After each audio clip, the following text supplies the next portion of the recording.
Hey, what's up, y'all? Before we get the video started, I just want to have a huge shout out to my cousin Darren. He's the one who made most of the music you guys are going to hear today, so make sure to follow him on Instagram. I'll have that on the screen, and so I appreciate any support you can give him.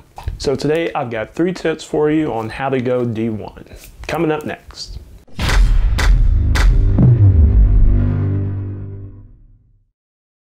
Hey, what's up, y'all? Welcome back to MJPTV. I'm MJP, where we put track and field first. I just want to thank you for clicking on my video. If you haven't already, hit the like button, hit subscribe. It costs you nothing. But I just want to thank you again for clicking on my video.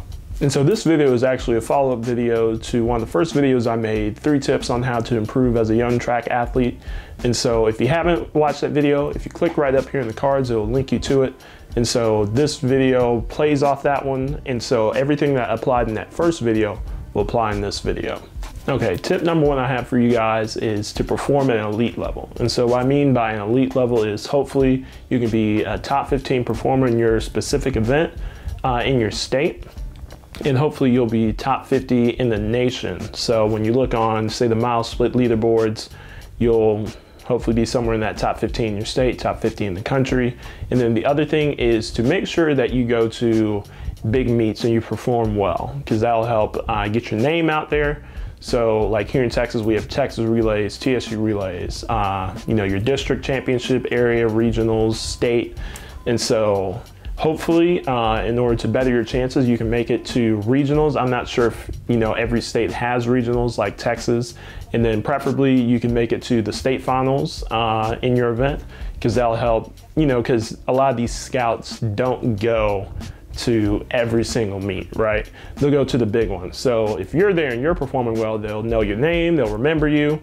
And so just make sure you're doing your very best to perform at an elite level. And so make sure you implement the tips I gave you in the first video, you know, joining a super team, making sure you eat right, so that way it'll help facilitate you performing at the best level you can.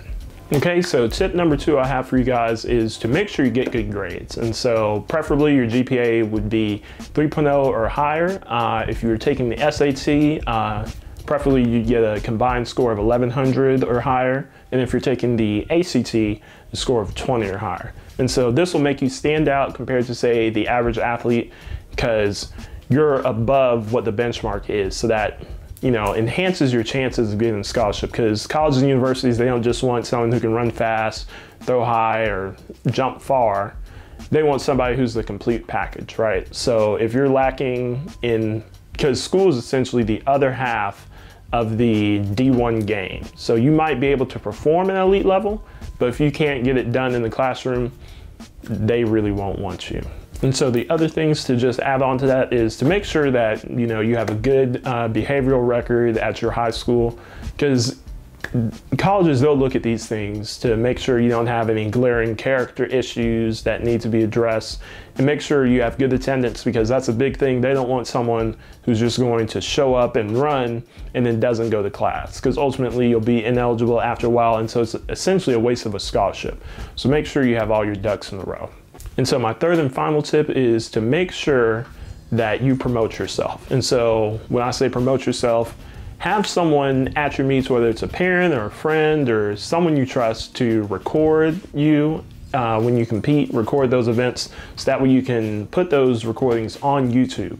And so create a YouTube page. Hopefully you'll subscribe to me, but you know, create a YouTube page. Make sure you post all of the content you can, so that way you can help expose yourself to coaches who probably can't come to your meets. Say if a coach up in Maine wants to recruit you, they can look at your videos, send you a message. Some people have even set up their own websites for recruiting. I know Captain U will let you set up a recruiting profile. That's the website I used. And so, you know, really just make sure. The big thing is when, I'll never forget, Coach Ray, one of my old coaches, said, if I can't type you in Google and you show up, I don't want you. So you need to make sure you're promoting yourself. You know, even if you want to post on Twitter, Instagram, Snapchat, I would say Twitter and Instagram are best, because then those will show up in Google feeds.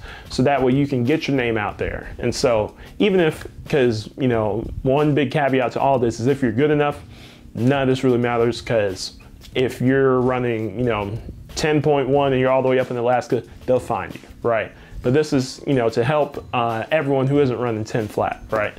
So the big thing is, you know, if you need to, email coaches. That's what I had to do, and that's ultimately how I got my scholarship to go to colleges. You know, I sent out these emails. You know, you look on the website, find the recruiting director of the program, send them emails, you know, put links to your videos, put your time, school, you know, your grades. And so they will reach back if your times are good enough. And look for a school where you can see, okay, some seniors in my event are about to graduate, right? So they're going to be looking to fill that need. And so be strategic with it about which schools you send these emails to. And of course, you know, send them to the schools you want, but you also want to get some replies back. So you need to fill a need, right? Because ultimately, college sports is a business and you want to do your best to be a part of that. So the question of the day for you guys is, what event did you do in track and field? I'd love to know the answer, so make sure to leave it in the comments below. I just want to thank you again for clicking on my video. If you haven't already, like and subscribe. It is free. And just God bless and have a great day.